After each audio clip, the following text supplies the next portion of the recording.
It's been said that if all the money in the world were distributed equally among all the people in the world, within 10 years' time, 97% of all the money would be under the control of 3% of the people.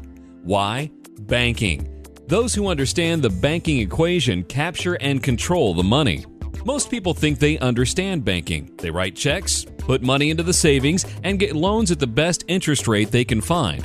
But they fail to understand the most important part, and as a result, the average consumer pays over 34% of their after-tax dollars on interest over their lifetime. Think about that. They willingly give away over 34% of all their after-tax dollars in interest. That's banking. It's great if you're on the right side of the equation. Most aren't. Most people focus on two things when they buy something: price and interest rate. Look at the results of this approach. 25% of every dollar spent on car payments goes toward interest, even with a car loan at 8.5% APR. Over 86% of the average American's mortgage payments go toward financing, even at 7% fixed APR. As you can tell, the volume of interest is the real issue, not the annual percentage rate. It's like going to the doctor's office to get a shot of some kind. It's not the rate at which the medicine is injected into you, it's the volume. Too little and it won't do any good. Too much and it can kill you. The truth is that price and interest rate are not the reasons why Americans waste over 34% of their income in interest. It's the banking equation that's the problem. You're about to learn how you can pay yourself the 34.5% interest that you are currently paying to banks and financial institutions. That change will have a dramatic financial impact for you in just a few short years. In fact, it could amount to over $1 million on your next 11 car purchases alone. The first principle you must understand is that you finance everything you buy. You either pay interest to someone else or you give up interest you could have earned otherwise, which is called opportunity cost. As mentioned earlier, the average American spends 34.5% of all of their after-tax income on interest for their mortgages, car loans, and credit cards, and saves less than 5%. Yet all financial discussions focus on getting a higher return on the 5% of savings, completely ignoring the 34.5% spent on interest. What a tragedy! That's like making $100,000 per year in after-tax income, spending $34,500 on interest, and saving $5,000. You would have to get a 690% return on your $5,000 in savings to make up for the $34,500 spent on interest. Do you know anyone getting a 690% return on their savings each year? The real problem is the $34,500 being spent on interest. It's not practical to think you can make it up by getting a higher return on the $5,000 in savings. That's like flying an airplane that's only capable of flying 100 miles per hour right into a 345 mile per hour headwind. No matter how hard you try, you're moving backwards at 245 miles per hour. You'd be better off to land your plane and wait until the wind changes direction. Eventually, you'll get a nice tailwind of 345 miles per hour. Then, your 100 mile per hour plane will be moving at a ground speed of 445 miles per hour. Now, we all know that in the airplane world, you can't control the environment in which you fly. However, in the financial world, thanks to the infinite banking concept, you can, by becoming your own banker.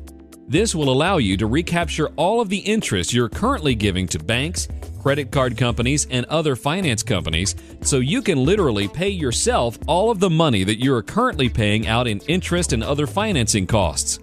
So in our example, instead of paying banks $34,500 per year in interest, you can pay yourself $34,500 per year in interest, which amounts to $69,000 more per year, not including the $5,000 you're already saving.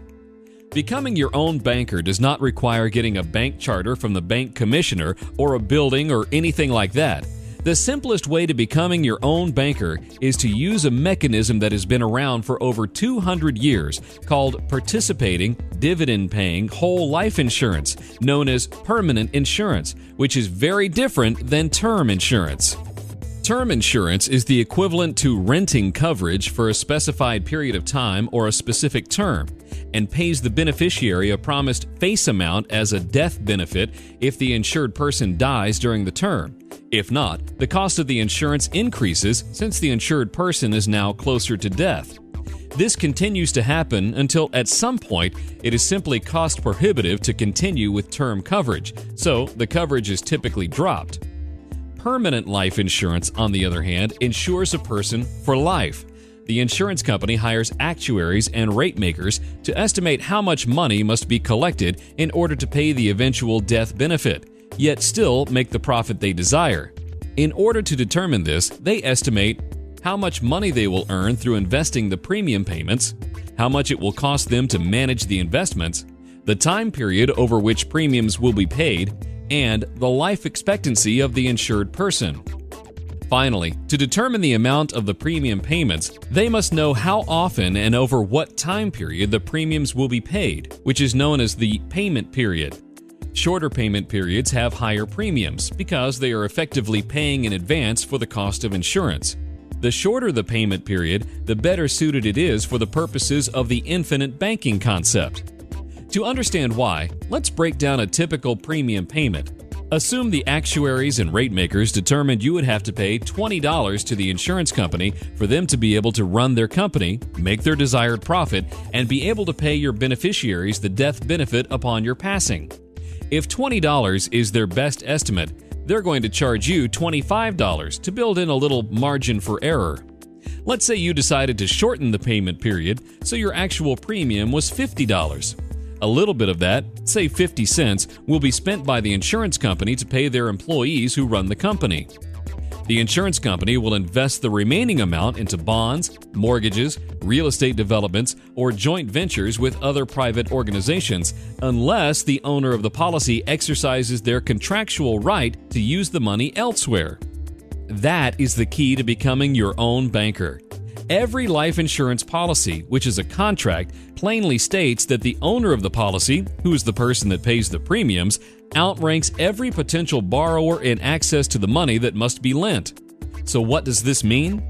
This means that the owner has absolute control over the investment function of the company. The insurance company can only invest the money if the owner of the policy does not exercise his option to use the money instead. So what can the owner use this money for? Anything he wants. Now listen closely, because you are about to see the power of becoming your own banker. Remember that 8.5% car loan that ultimately cost you 25%? Instead of buying that car today, if you fund your bank for the next 4 years by making premium payments into your permanent life insurance policy, you will be able to borrow from your own bank, which is the cash value in your policy, to pay for the car. Then, instead of making payments to the automotive financial company, you make the payments to yourself by making the payments back into your policy.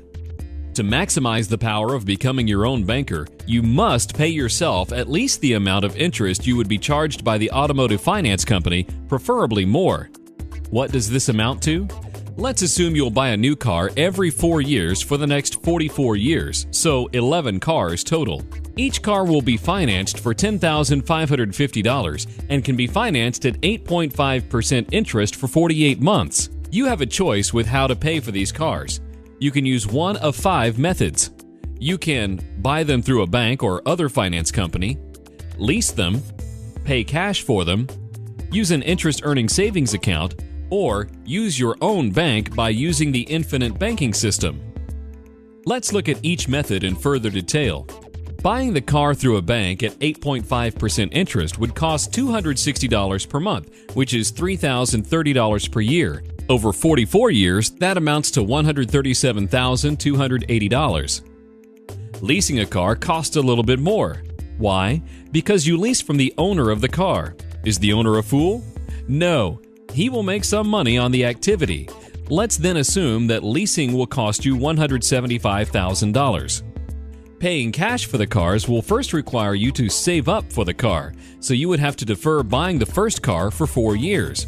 The overall cost for the cars would be $116,050, which is the $10,550 times 11 cars. The last two methods both involve having a banking mentality. The difference is using your own bank versus using someone else's. Let's compare.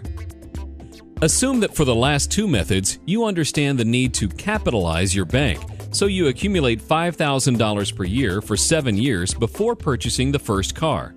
You could accumulate your money in a savings account and buy certificates of deposit at someone else's bank in the amount of $5,000 with a yield of 5.5% interest. However, this interest is taxable, so the after-tax effect is 4%, assuming a 30% tax bracket.